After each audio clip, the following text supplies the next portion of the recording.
Hi guys, it's Carmina with Printed Chaos. I am coming to you from my lovely car today. Um, it's been a crazy week. Let's just say that. It's been crazy. We've been busy and we're taking time to film where we can, and this is it. I'm keeping it real. So we are just going to get right into it. Today, I'm going to talk to you guys about 5 lessons I've learned in the last 3 weeks of 3D printing, and it is in no particular order. So, just gonna share it as it is. So number one would be to, well, start small and start somewhere, right? Don't just get a 3D printer and have it sitting there. Go on Maker World. That's what we use because we have a Bambu printer, and that's just kind of the system it told us to start with. And print a Benchy. Like, Benchy is a little boat, and it is a great starting print to help make sure your printer's calibrated right and everything's working well. So start there, and tons of other prints that are available on Maker World. You can go on there and search for print in place, and most of those, the settings are already tweaked for you, so all you have to do is just hit print and you're good to go. So you have to start somewhere, and it's really easy to do that with Maker World and print in place. The second thing is to not ignore the prompts that your printer is giving you, especially in regards to maintenance, because I am totally guilty of that. I ignored the lubricate y-axis prompt, I don't know, like 4 times before I was like, maybe I should probably do this. And I did that. Like, I have to say, there was a reason, okay? I just got this printer 3 weeks ago. Why do I have a prompt for maintenance? There shouldn't be a prompt. It should be set. And apparently, I didn't take into account the fact that Bambu Lab does it on purpose. They don't lubricate their stuff to where it needs to be because of shipping. They don't want it to leak and cause issues with packaging and shipping. So they want you to do it before you get started. Well, I didn't, and I finally caved and did it last week. I actually shared that in my last video. So if you guys want to see that, you can. I'll link it below, and you can check it out. We did the y-axis lubrication maintenance on it, and I think it's also pretty realistic that, for a printer that is running 24/7 almost, that we do have to do regular maintenance. Like, it makes sense. So don't ignore it. It just keeps everything working well and functioning right, and it keeps, everything moving smoothly. So follow those prompts. The third thing would be, don't let yourself get discouraged if a print fails. And that happened to me last week. I just felt really disheartened. I was like, oh my gosh, like, what? I can't believe this dragon wings were like, I was 85% done with that print.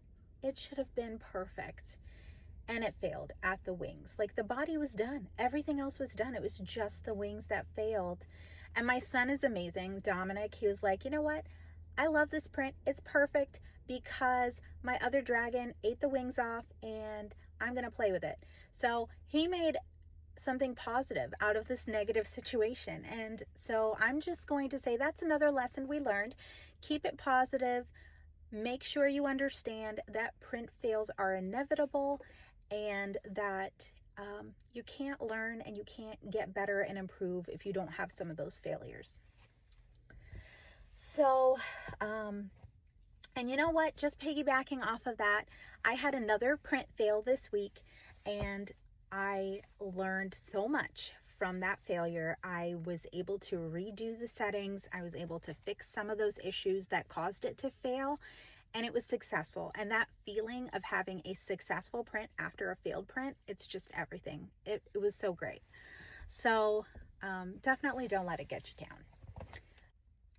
So number 4, I would say, is to really know about what filaments you're using. The quality and type matters, and you have to know what kind of filament that your printer can print safely. You need to know what kinds they are, because some of them can produce some toxic fumes like ABS. I know we will not be printing that because I have birds in my house, and they are it'll kill them. Like, those fumes, if I have to wear a mask, then I know it's not safe for my birds. So Well, and our setup is like in the complete opposite direction of where the birds are. So we did that on purpose to keep them safe. We also have multiple air purifiers in the house, and I think that helps a lot just to be safe and cautious. But you have to know the quality as well, because you can't go buy an $11 or $12 roll of filament and expect it to produce a good print.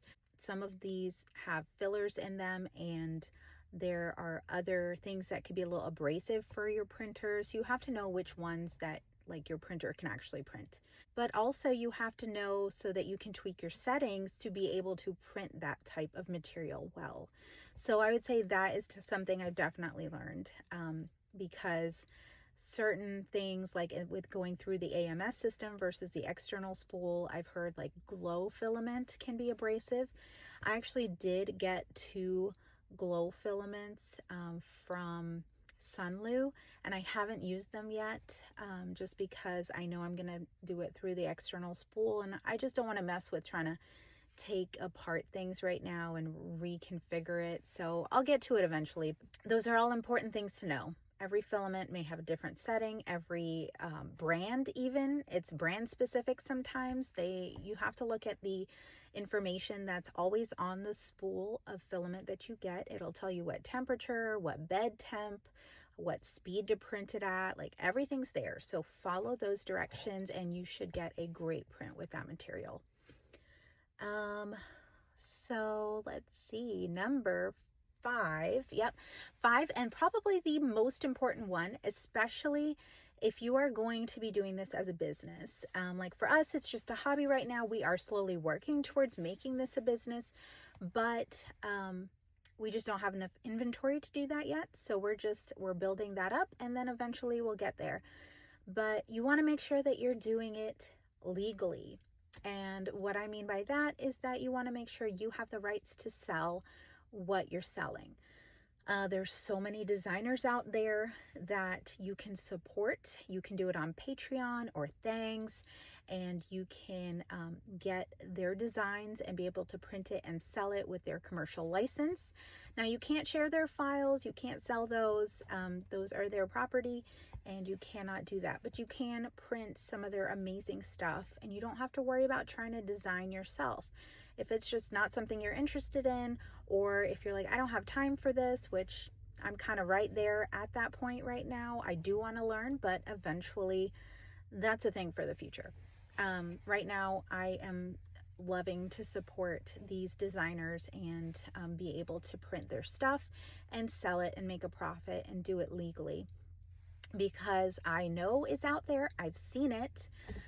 Especially with, the Disney and the Pokemon and the Marvel, there's some amazing stuff out there, but it's intellectual property. You can't sell IP products legally. It's just not, you have to go through a huge process to get a partnership with those companies, and it's not for us little small 3D printer people. So I mean, it's definitely a very difficult thing to partner and get rights to sell IP products. So don't do it. It's not worth the risk. I have learned that, not the hard way, thank God, but I know the legalities of this, and we are doing this the right way.